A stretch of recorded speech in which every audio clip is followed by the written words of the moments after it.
கிடையாது. அவர் அங்கேயே மரணிக்கின்றார். எனவே அடிப்படையில் எங்களுக்கு என்ன விளங்குகிறது? அதற்காக நபி அவர்கள் இந்த பூமிக்கு வரவில்லை. அது ஒரு நபி வருவது இஸ்லாமிய கொள்கை என்ன, இஸ்லாத்தை என்ன என்று பிரச்சாரம் செய்துவிட்டு போவது. அவரால் முடிந்த அளவுக்கு இந்த உலகத்தில் பிரச்சாரம் செய்வது, நடைமுறைப்படுத்துவதை ஒழிய இஸ்லாமிய ஆட்சி எடுப்பது, தலைமைத்துவம் தாங்குவது, இவைகளுக்கெல்லாம் ரசூலுல்லாஹி ஸல்லல்லாஹு அலைஹி வஸல்லம் இந்த உலகத்திற்கு வந்தது கிடையாது. இது ஒரு விஷயம். சகோதரர்களே, உங்களுக்கு தெரியும் யூசுப் அலைஹிஸ்ஸலாம், உங்களுக்கு யூசுப் அலைஹிஸ்ஸலாத்தை தெரியும். இந்த யூசுப் அலைஹிஸ்ஸலாம் அவர்கள் எந்த மண்ணிடத்தில் இருக்கிறார்கள்? ஒரு எகிப்து மண்ணிடத்திலே வளர்ந்து வருகிறார்கள், வளர்க்கப்படுகிறார்கள்.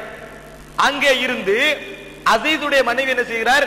இவரை ஒரு மோசமான உறவுக்கு அழைக்கிறார். பொருளாதார அமைச்சர் அழைக்கிறார். இவர் என்ன செய்கிறார்? மறுக்கிறார்.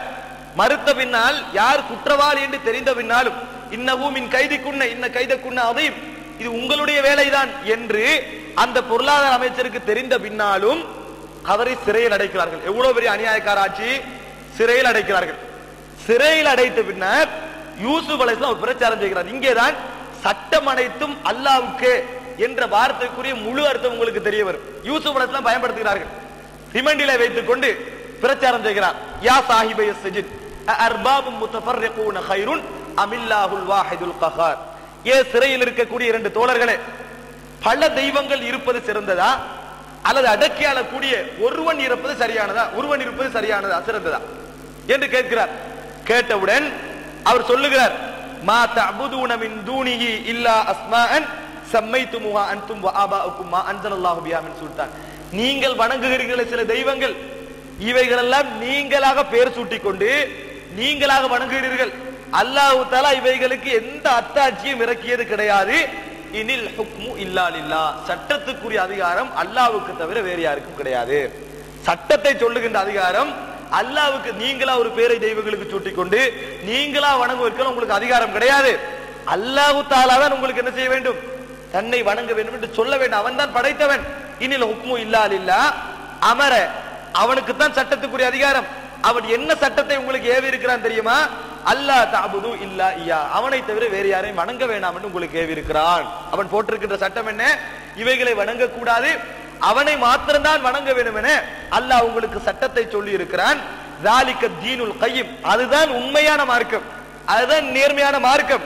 வலாக்கின் அக்ஸர النَّاسِ لَا يَعْلَمُونَ, அதிகமான பேர் அதை அறிந்து கொள்வது கிடையாது என்று சொல்லி அல்லாஹ் தஆலா சொன்னதா, அதாவது யூசுப் அலைஹிஸ்ஸலாத்தின் உரையாடலை சூரா யூசுஃபிலே 39, 41 வரைக்கும் பார்க்கலாம். 39, 41 வரைக்கும் யூசுப் அலைஹிஸ்ஸலாம் என்ன சொல்கிறார்கள்? சட்டத்துக்குரிய அதிகாரம் அல்லாஹ்வுக்கு தவிர வேறு யாரும் கிடையாது. சிறையிலிருந்து வெளியெடுக்கப்படுகிறார்கள். வெளியெடுக்கப்பட்ட பின்னால் உங்களுக்கு தெரியும் அங்கே நடந்து கொண்டிருந்த ஆட்சி என்ன ஆட்சி? குஃப்ரியத்தான ஆட்சி. அல்லாஹ்வே குர்ஆனிலே சொல்லுகிறான், அவர்களே திருடினால் என்ன சட்டம் தெரியுமா? யாக்கூப் அலைஹிஸ்ஸலாத்துடைய மார்க்கத்திலே என்ன சட்டம் தெரியுமா? யாரா ஒரு பொருளை திருடி அவர் அகப்பட்டால் அவரை வேலைக்காரராக வைத்துக் கொள்வார்கள், அவரை வேலைக்காரர்களாக வைத்துக் கொள்வார்கள். இதுதான் அன்றைக்கு சட்டமாக இருந்தது யாக்கூப் அலைஹிஸ்ஸலாத்துடைய மார்க்கத்திலே. இந்த சட்டமாக இருந்த நேரத்திலே எடுக்க முடியாது. அப்படின்றால் அவருடைய தம்பி புனியாமீனை தன்னோடு வைத்துக்கொள்ள யூசுப் அலைஹிஸ்ஸலாம் யோசிக்கிறார். எப்படி வைத்துக் கொள்வது? அவருடைய பொருளிலே, அவருடைய பையிலே ஒரு கோப்பை ஆக்கிவிட்டு, இவர் எனது கோப்பை திருட்டு போய்விட்டது தேடுங்கள் என்று சொல்லிவிட்டு, சட்டத்தை நீங்கள் சொல்ல வேண்டாம், என்ன கூலி என்று அவர்களிடத்திலே கேட்க வைக்கிறார். உங்களிலேயே இந்த திருட்டு பொருள் அகப்பட்டால், இந்த திருட்டு பொருள் அகப்பட்டால் என்ன கூலி? அவர்கள் என்ன சட்டம் சொல்வார்கள்? யாக்கூப் அலைஹிஸ்ஸலாத்துடைய பிள்ளைகள், யார் அகப்படுகிறாரோ அவரை வைத்துக் கொள்ளுங்கள், யார் அகப்படுகிறாரோ அவரை வைத்துக் கொண்டு சட்டம் சொல்கிறார். இதுதான் யூசுப் அலைஹிஸ்ஸலாத்துக்கு தேவை, தம்பியை தன்னோடு வைத்துக் கொள்வது. அப்படி சொல்லுகிறார்கள். அதே போல் கேட்கப்படுகிறது. அதே போல் யூசுப் அலைஹிஸ்ஸலாத்துடைய தம்பியை அவர் வைத்துக் கொள்கிறார். அல்லாஹ் தஆலா சொல்லுகிறான், மா கான கதாலிக கித்னா லஹும், இப்படித்தான் நாங்கள் அவர்களுக்கு திட்டம் போட்டு கொடுத்தோம். மா கான லியஹுதஹு ஃபி தீனில் மலிக், அந்த மன்னருடைய ஆட்சியிலே இவரை வைத்துக் கொள்ள முடியாது, அந்த மன்னருடைய ஆட்சியிலே இவரை வைத்துக் கொள்ள முடியாது என்று அல்லாஹ் சொல்லுகிறான். அதே மன்னர் சிறையிலிருந்து அழைக்கிறார். அழைத்து, இன்றைய நேரத்தில் நீங்கள் மிகப்பெரிய அந்தஸ்து உள்ளவராக எங்களிடத்தில் இருக்கிறீர்கள், நல்ல தூய்மையானவர் எங்களுக்கு விளங்கி விட்டது என்று சொன்னவுடன் என்ன சொல்கிறார் யூசுப் அலைஹிஸ்ஸலாம்? இஜ்அல்னி அலா ஹஸாயினில் அர்த் இன்னி ஹஃபீதுன் அமீன், எனக்கு பொருளாதார அமைச்சை தாருங்கள். எது? பொருளாதார அமைச்சை எனக்கு தாருங்கள், நான் நல்ல முறையில் பாதுகாப்பேன், நம்பிக்கையாளனாக இருப்பேன் என்று சொல்கிறார். குஃப்ரியத்தான ஆட்சியா இல்லையா? பொருளாதார மினிஸ்ட்ரியை யார் சொன்ன மாதிரி கொண்டு போக முடியும்? யூசுப் அலைஹிஸ்ஸலாம் என்னத்துக்கு உலகத்திற்கு வந்தார்கள்? அதற்கு எதிரான ஒரு ஆட்சியை வாங்கலாமா? அந்த திருட்டு சட்டத்தை கூட நடைமுறைப்படுத்த முடியாத அந்த நாட்டிலே யார் விபச்சாரம் செய்தார் என்றது கூட தெளிவான முறையில் நிரூபிக்கப்பட்ட பின்னாலும் மாற்றமான தண்டனைகள் கொடுக்கப்படும் அந்த நாட்டிலே யூசுப் அலைஹிஸ்ஸலாம் என்ன சொல்கிறார்கள்? எனக்கு அந்த ஆட்சியை தாருங்கள், நான் நன்றாக பாதுகாப்பேன். அல்லாஹ் தஆலா என்ன சொல்கிறான்? இது எங்களது ரஹ்மத், நாடியவர்களுக்கு நாங்கள் கொடுப்போம் என்று அல்லாஹ் தஆலா குர்ஆனிலே சொல்லி காட்டுகிறான். யூசுப் அலைஹிஸ்ஸலாம் அந்த ஆட்சியை மாற்றியதற்கு ஏதாவது ஆதாரம் இருக்கிறதா?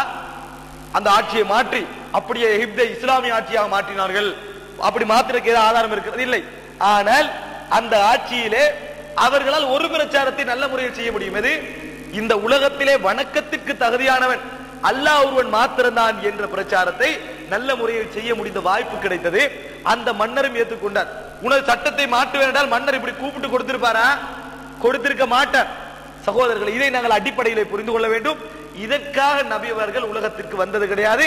அதற்குரிய அடிப்படை பிரச்சாரம் அது கிடையாது. சகோதரர்களே, அடுத்ததாக சட்டம் அப்படித்தான் நாங்கள் வைத்துக் கொள்வோம். சட்டம் இயற்றுதல் என்ன விளங்கி வைத்திருக்கிறார்கள் தெரியுமா? கைக்கு கை வெட்டுவது, கண்ணுக்கு கண் எடுப்பது, கொலைக்கு கொலை செய்வது, பொருளாதார திட்டங்கள், இது மட்டும்தான் சட்டம் என்று விளங்கி வைத்திருக்கிறார்கள். சட்டம் அல்லாஹ்வுக்கு தவிர வேறு யாருக்கும் கிடையாது என்றால், நாங்கள் வணக்கத்திற்கு உரியவன் அல்லாஹ்வை தவிர வேறு யாருக்கும் கிடையாது என்று சொல்லுகிறோமே, அதற்குள்ளேயே இந்த சட்டம் வந்து விடுகிறது. வணக்கம், அடிபணிதல், கட்டுப்படல் என்பதெல்லாம் யாருக்குரியது? அல்லாஹ்வுக்கு மாத்திரம் உரியது. அல்லாஹ்வுக்கு மாத்திரம் தான் நாங்கள் கட்டுப்படுவோம். சட்டம் அவனுக்குரியது. என்ன சட்டம்? சகோதரர்களை, குர்ஆனையும் சுன்னாவையும் மாத்திரம் பின்பற்ற வேண்டும். ஹனபியாக இருக்கக்கூடாது, ஷாஃபியாக இருக்கக்கூடாது, ஹம்பலியாக இருக்கக்கூடாது. அதெல்லாம் அல்லாஹ் தஆலா போட்ட சட்டமா? குர்ஆனையும் சுன்னாவையும் பின்பற்ற வேண்டும் என்பதுதான் அல்லாஹ் தஆலா போட்டு தந்த சட்டம். அதைத்தான் எங்களுக்கு பின்பற்றுவது கடமை இருக்கிறது. அது அல்லாமல் வேறு மதுகபுகள் என்று சொல்லியும் பெரியார்கள் என்று சொல்லியும் அல்லாஹ் தஆலா பின்பற்ற சொன்னானா? பின்பற்ற சொன்னது கிடையாது. சட்டம் என்பது என்னமோ குற்றவியலில் மாத்திரம் விளங்கி இருக்கிறார்கள். சட்டம் என்பதை குற்றவியலில் மாத்திரம் கிடையாது. ரசூலுல்லாஹி ஸல்லல்லாஹு அலைஹி வஸல்லம் தாடியை வளருங்கள் என்று சொன்னார்களா? அது சட்டம். அல்லாஹ் தஆலா எங்களுக்கு தந்த சட்டம், வளர்க்க வேண்டும். கரண்டைக்கு மேல் உடுக்க சொன்னார்களா? எங்களுக்கு நபியர்கள் தந்த சட்டம், அதை செய்ய வேண்டும். ஒரு மோமினுக்கு சலாம் சொன்னார்களா? அதுவும் சட்டம், அதையும் செய்ய வேண்டும். தொழுகை இப்படித்தான் தொழ வேண்டும் என்று சொல்லி தந்தார்களா? அது அல்லாஹ்வுடைய சட்டம், அதை செய்ய வேண்டும். ஜக்காத்தை இப்படித்தான் கொடுக்க வேண்டும் என்று சொன்னார்களா? அது ஒரு சட்டம், அதையும் செய்ய வேண்டும். வணக்க வழிபாட்டு முறைகளை இப்படித்தான் செய்ய வேண்டும் என்று சொன்னார்களா? அப்படித்தான் வணங்க வேண்டும். அதிலே எல்லாம் கூட்டி குறைத்துக் கொண்டு விதத்துக்கள் செய்ய முடியாது. அல்லாஹ் ரசூலுல்லாஹி ஸல்லல்லாஹு அலைஹி வஸல்லம் அவர்கள் எந்த சட்டத்தையும், அதாவது எந்த விதத்தையும் செய்ய அனுமதித்தது கிடையாது. அப்படி என்று சொன்னால் வமன் அத்தா ரசூல ஃபக்கத் அத்தா அல்லாஹ், இவர் ரசூலுக்கு வழிபட்டாரோ அவர் அல்லாஹ்வுக்கு வழிபட்டார். என்னமோ சட்டம் என்றால் குற்றவியலில் மாத்திரம்தான் போன்றும் அரசியலில் மாத்திரம்தான் போன்றும் விளங்கி வைத்திருக்கிறார்கள். இபாதத்திலே, அஹ்காமிலே,